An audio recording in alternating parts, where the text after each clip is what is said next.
Hi, beloved. Thanks for checking in. I trust you're doing well in God's grace.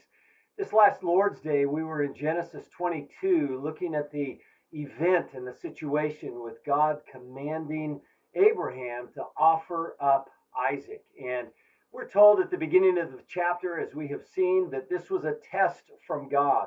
He certainly never intended Abraham to kill his son. This was a test, and there was a lot bound up in that to reveal the genuineness, the authenticity of Abraham's faith, the fact that he feared God.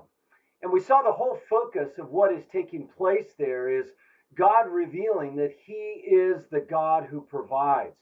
The title of the sermon was Faith Obeys the God Who Provides. And we saw the point that faith fully obeys God, knowing that he will provide for all that he commands. And that's why, really, the focal point of what takes place in Genesis 22 is after God has intervened and prevented Abraham from bringing the knife down to slaughter his son Isaac as a sacrifice. After that happens, Abraham names the place the Lord will provide.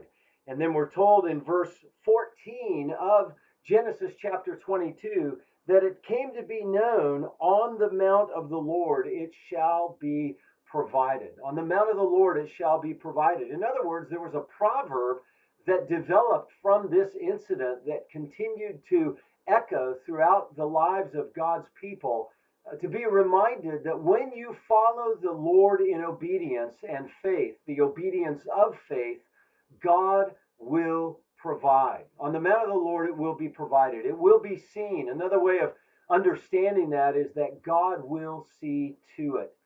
And so the lesson from the whole event is that God's people are to step out in faith and obedience. And the obedience that pleases God is that obedience which is driven by faith, by confidence in who He is and what He has called us to and what He has provided. And as we saw this last Sunday, we know in an ultimate sense, He has provided salvation through the offering of His own Son, the Lord Jesus Christ, who became the sacrificial lamb for us in bearing God's wrath for all who would trust Him, so that we would know nothing but His favor. And so the principle remains that in the hope of our salvation, we are to follow God in obedient faith. One place that this is expressed in praise and adoration and regard for God's faithfulness is in Psalm 66. And I'm not going to read the whole psalm, but the psalm begins as an anthem of praise to God for His faithfulness and for the awesomeness of His deeds, for the greatness of His power, and from His great faithfulness. And listen to what the psalmist says in verses 8 through 12 and how this really echoes what we see transpiring with God and Abraham back in Genesis 22. So Psalm 66, verse 8 says, Bless our God, O peoples, let the sound of His praise be heard, who has kept our soul among the living and has not let our feet slip. For you, O God, have tested us. You have tried us as silver is tried. You brought us into the net. You laid a crushing burden on our backs. You let men ride over our heads. We went through fire and through water, yet you have brought us out to a place of abundance.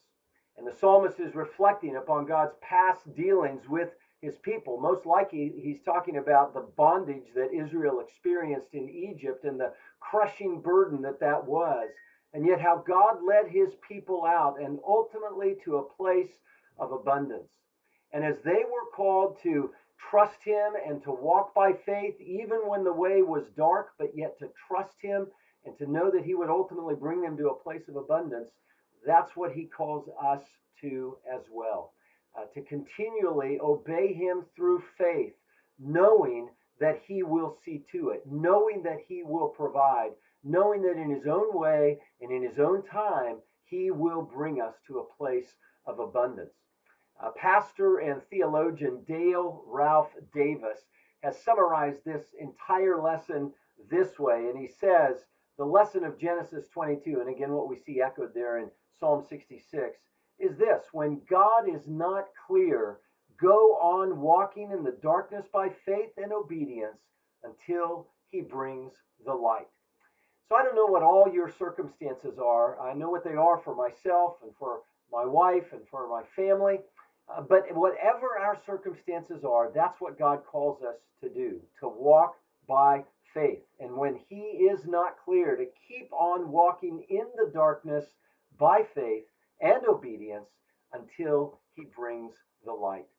So I pray that God would give you encouragement and strength to keep persevering in faith and obedience, knowing that he will provide. He will see to it. He will bring you in his own way and time to a place of abundance. As always with this newsletter, there's a number of announcements, and the one I want to highlight is this coming Lord's Day. Pastor Willie O'Destin and his wife Nicole, their two girls, Abby and Gabby, are planning to be with us. He's going to be preaching in the morning service, and as you know, they minister for the Lord in Haiti. They're involved with church ministry there, and also Willio has founded and oversees a pastoral training center that is yielding much fruit. And so they're going to be with us this Sunday, and then Sunday evening we're going to have a special time together to hear a fuller report about what the Lord is doing through them in Haiti. And we're going to be meeting at the church at 5 o'clock for that time. It's going to be followed by refreshments. And so really want to encourage you to be a part of that and be there so that you'll be encouraged, but also to be an encouragement to Willio and Nicole and their children. So again, that's Sunday evening at 5 p.m. And again, Willio will be preaching in the morning service for us. Well, richest blessings to you, and we'll look forward to seeing you this Lord's Day, Lord willing. Take care, and bye-bye.